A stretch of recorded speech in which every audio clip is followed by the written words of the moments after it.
This is Jeff Stewart, and I am bringing you another Film Blurs interview special.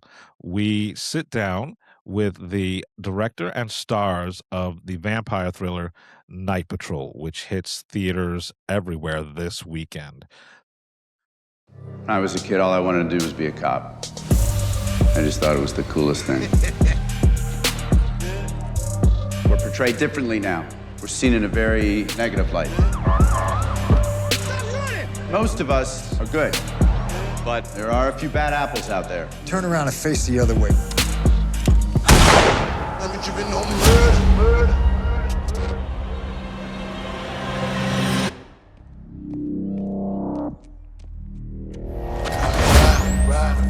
What is this? They shot your sister. I think it was Night Patrol.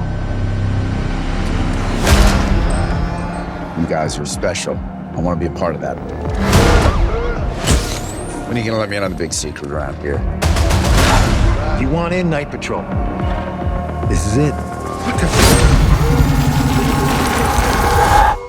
What did you do to me?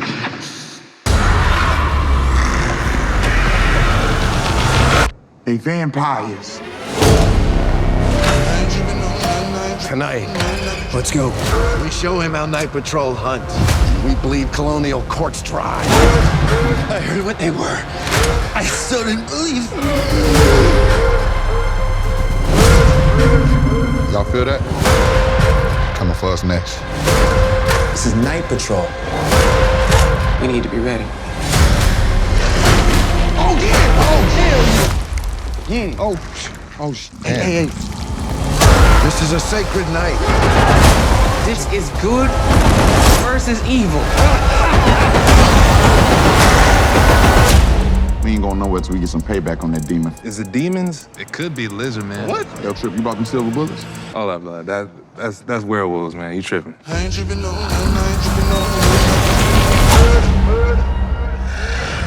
No, suck it down.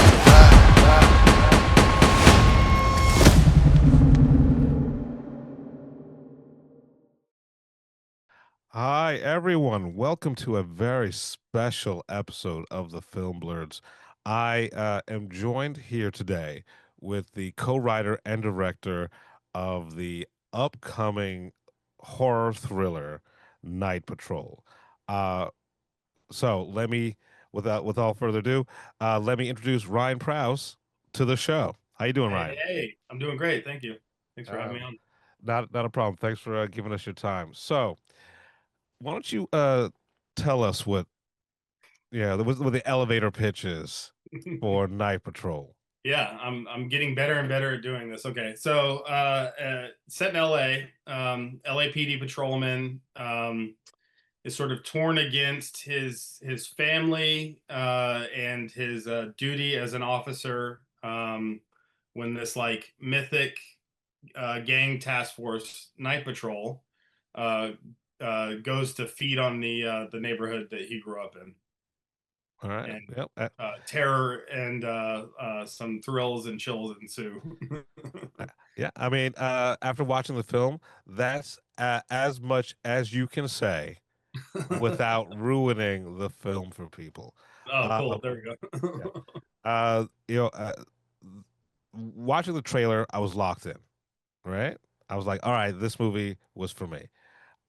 Then I watched the film. I was like, it's still for me. I still love this, but it did not go the way I thought it was going to go, right? And I appreciated that because in most of these movies, you have so much backstory and setup in the first act, right? Here, like it's on go. It's on 60, right? Right. As soon as we jump in, and it's tasked with the audience to sort of learn as we go, right? It's not spoon fed, it's discovery, which I appreciate.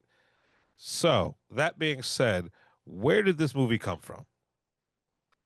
Yeah, we the writers and myself, co-writer, we did a film before this called Low Life, and trying to figure out what we were going to do as our follow-up, and we've been trying to put it together for a while now.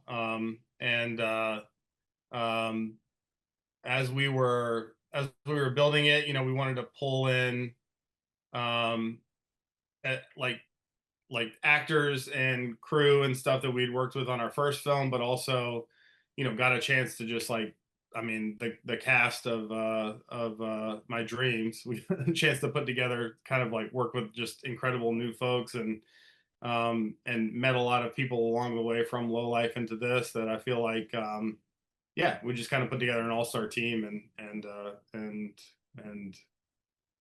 pushed it until we finally got the movie made. It's Yeah. been years. Well, it's that's how it goes for something like this, right? Something that's um not IP, right? Yeah, Not yeah, right.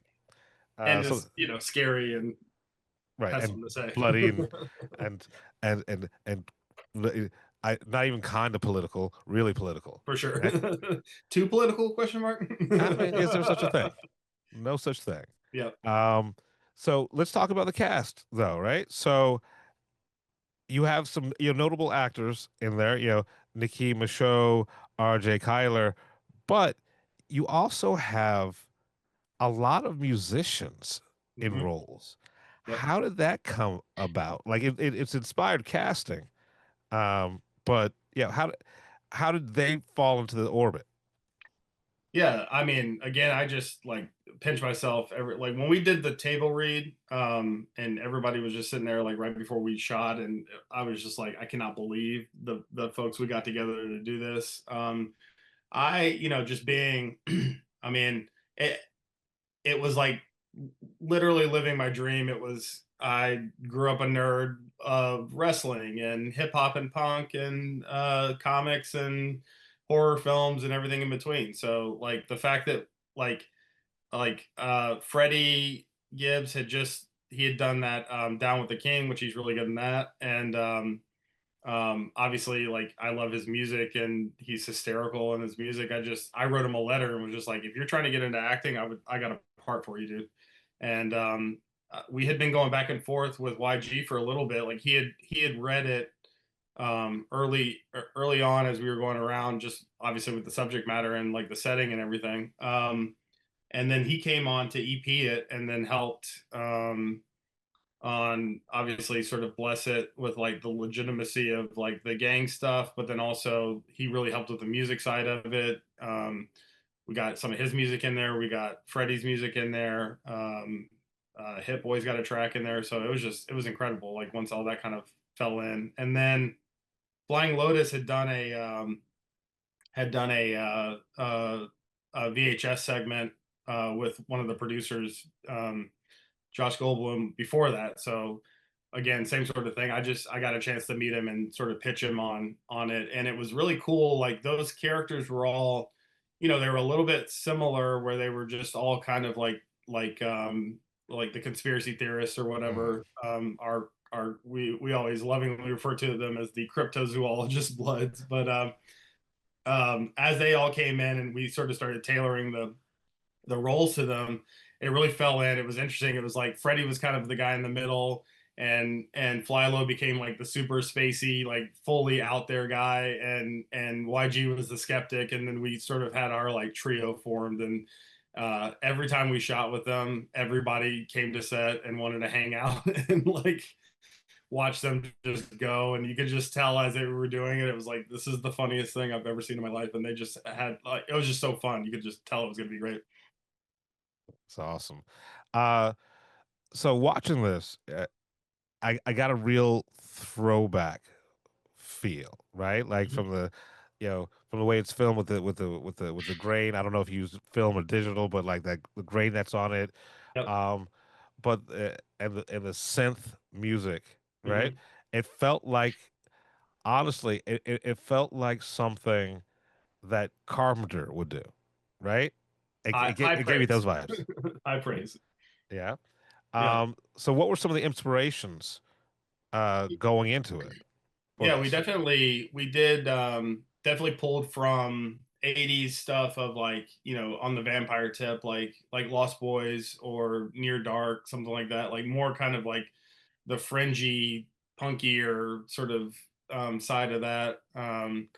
and obviously there's a long tradition of like LAPD specific, but like cop movies and um, referencing those of either Training Day or End of Watch or that kind of stuff, and then um, specifically like you know um, uh, Menace to Society or Mm. any kind of like those like '90s hood movies.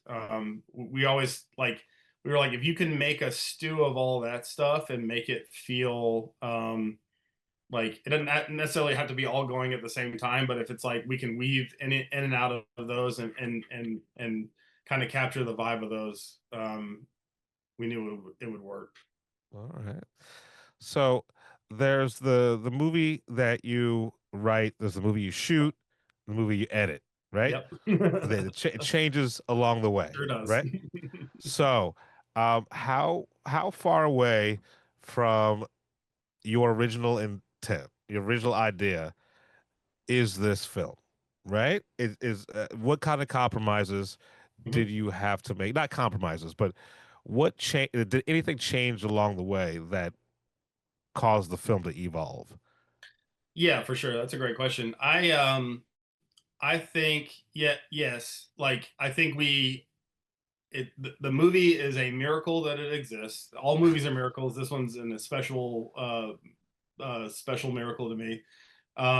But you know, the kernel of the idea was always there, and we shaped that in different ways, and then ended up delivering that same kernel and that same message and that same movie. So that's what I'm really proud of is that we went through this entire process and were able to kind of deliver on what we initially were coming up with.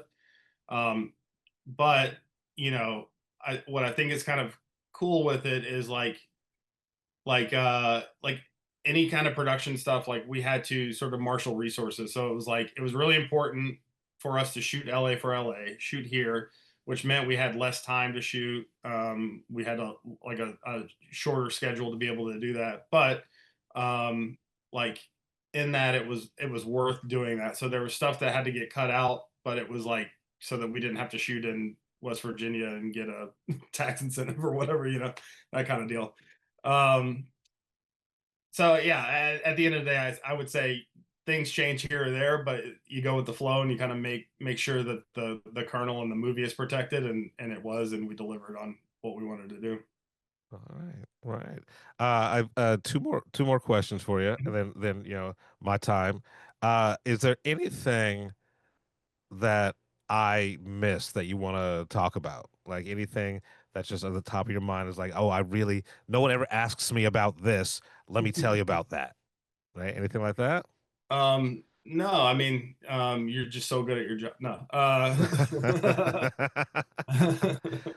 no, I think no, nothing's coming to mind. I mean, I liked again the fact like I failed to mention on the music question, which I thought was cool. The other side of that was we really got a lot of these really cool punk bands involved through Josh and one of the other actors, Colin Young, in it. He came on and helped really pull a lot of like newer stuff and then some older stuff for that character Wazzy. The idea we had it kind of early on, but just that like Wazzy is like even more socially sort of outcast in his world as like the lone punk kid that lives in his complex or whatever, and we were able to get this band Soul Glow from Philly who are incredible. They open up the movie, so all the way down to like these like punk luminaries, this band called Burn. So it was cool that we were able to kind of pull in not just like hip hop side of stuff, which was a dream come true, but that we got these like really cool punk bands as well. All right, awesome. And last question, what's the poster on the wall behind you? It's for Low Life, my first movie. All right, very awesome. Very. I actually I saw that movie, loved it. Oh, Uh, cool. Thank you. yeah. So let me wrap up by saying, Night Patrol hits theaters January 16th, 2026. So like literally a month from now. You'll be hearing this, time is a construct. But anyway, uh, go out and see this in the theaters. All right, this is great. This plays great in the crowd on a large screen in the dark with strangers. It is that kind of movie, and I look forward to being able to talk more about this film once it drops. Ryan, thank you very much for your time, man. It's been a pleasure. Thank you so much. Really appreciate it. Hello, everyone. This is Jeff Stewart of the Film Blurs, and I'm here with a very special interview episode. I have the cast of the upcoming horror thriller Night Patrol. We have R.J. Cyler, Nicki Micheaux, and Freddie Gibbs. I'm pronouncing everything right, Yes. right? It's R.J. Kyler. Kyler, see? Yeah. Man. Kyler. Reading's fundamental. So why don't we just jump right into it? Who wants to sort of like give me the rundown on what this film is? Mama, you want to say the adult way or No, go ahead and give it to him, RJ. So, Give it to him. so Yeah, go ahead. really, Night Patrol is just a really fun, like high octane movie. You feel me? We give nothing but a good time, which you wouldn't see the change or the twist that is in the script, right? Coming from the beginning, it reads as one film at the beginning, but then you kind of Right. get pulled in really fast, and so it's just a fun movie to watch, to just have a little blood pumped. We get to be a part of the vampire world. We up there with the blades and stuff, and we're part of the Yes. space. We're the new vampire hunters. I love it. Yeah, literally, this is great. I mean, that's the best part. We're new vampire hunters. We're like kicking ass. It's so fun. It's so great. And we from LA. Well, we not Yeah. personally. Right. In the character. Yeah, I mean, because basically there's a secret society of vampires that exists right now today. Y'all just don't know about it, but we do. And we're bringing the truth to the people and we're killing vampires. So the great thing about this movie is it starts on go, right? It starts Yeah. at 60 miles per hour. And w- when I saw the trailer, it was like, okay, I know this is how this is gonna lay out, right? It's gonna be XYZ, blah, blah, blah, blah. First 15 minutes, it changes all of that, right? And the audience is actually learning about the lore as the story progresses, uh, which is surprising and is different than anything we've seen before in this type of horror film. And yeah, I don't oh, I'm stuttering right now. There's so much I want to get into, right? Yeah. And I don't want anyone to feel left out. So RJ, I mean, you're pretty much the hero yeah. of the story. Tell me how you approached the character. Tell me how you went into it. Very simple. Wazzy is more like RJ than I would have guessed when I first read it, but getting to put him on, it was pretty simple. Just a hard-headed kid that don't listen to his mom. And then it turns out that he should have listened to his mom in the first place because she was right. Mama's always right. But yeah. Well, unless she asks what sock to put on with foot, because y'all be messing up socks sometimes, and that's something I got proof of. Wow. Nicki, you were given a big Sarah Connor energy throughout this movie. How did you get involved, and what did you want to bring to the character? Oh, well, Ryan actually wrote Ayanda for me. This is our third film together, and we've always been trying to find ways to make Nicki have a gun and be a badass because it's so fun. So how did I approach it? Was like, how could I be authentically badass? Like, just really coming for these vampires. I love the idea of being a vampire hunter. I have wanted to be in a vampire movie forever. So this was like a huge dream come true for me. Yeah, I mean, here's the thing. A lot of people don't realize that there are black vampire movies out there, right? Come on now. From Blade is the quintessential. yeah, and even before Blade. So we have a history in horror, Yeah. Mm. right? And it's fantastic to see that torch is being passed on, right? Yeah. Freddie, big fan of you, man. Thank you. I Right? appreciate that. Uh, how did you get involved in this? Right? Because this is different than anything you've done on screen. Right. Um, Ryan, had faith in me, man, and gave me an opportunity to show what I can do, gave me runway to spread my wings in this film a little bit, get involved a little bit on the action scene. So that was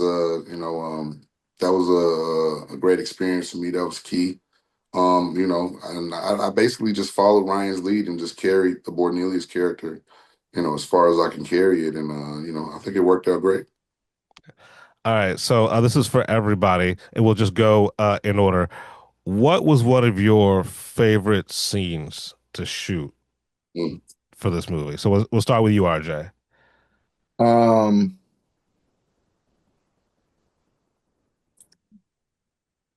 so it's a scene where we're all in kind of like the courtyards when my mom is having the shootout with CM Punk, right? And when you blow his head off and they do Yes. that. Yes. Yeah. That's a pretty cool scene, I'm not gonna lie. Just the way that it was shot, but also the banter that we would have in between takes. You feel me? Like, because me, YG, Lotus, and Freddie were all, set at a different area than where Mama Nicki was, right? Mm. So we back here talking hella trash and playing around, but then Mama Nicki up there, being serious and stuff. So sometimes we would come around the corner with the same energy from the conversation.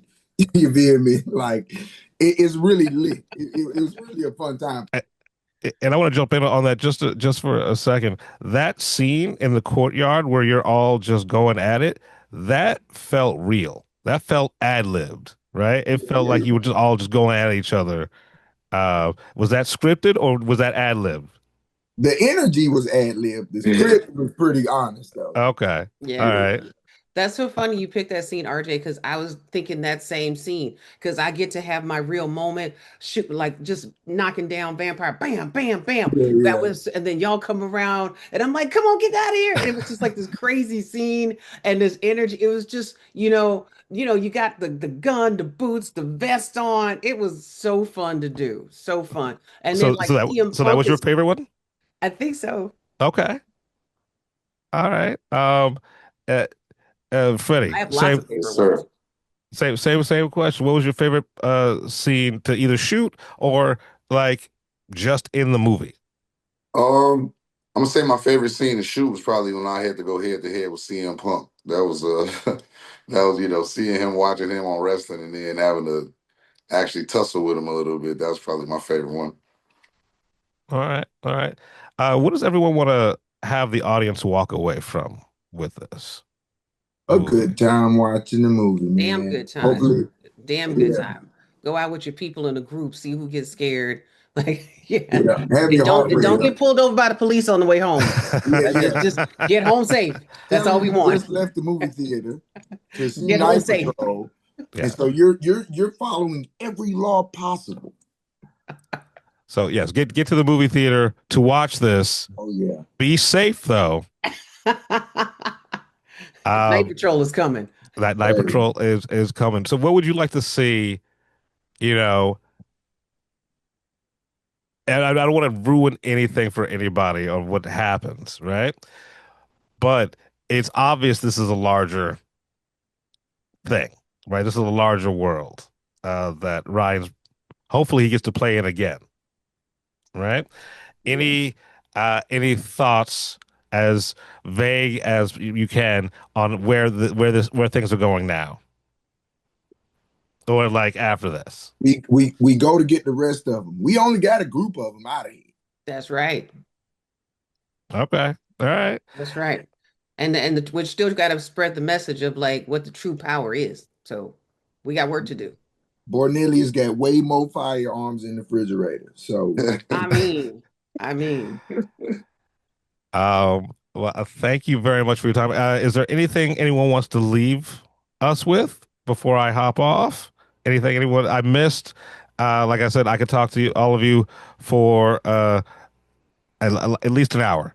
Oh, But I don't want to ruin any of the movie. we would ruin it because we would want to talk about the stuff that we can't talk about. Yeah, Right, we Right. exactly. come. I'm We have to come trying to back. keep it vague. We got to Yeah. come back once the movie's out. Yeah. Right. So, Night Patrol hits theaters, which go out to a theater. Right. I say this on the show all the time. You have to experience some things with a group of people in the dark. Yes. Right. Yeah. And this is one of those movies. So, Night Patrol, January 16th, 2026. I hate saying that. That's 2026 already.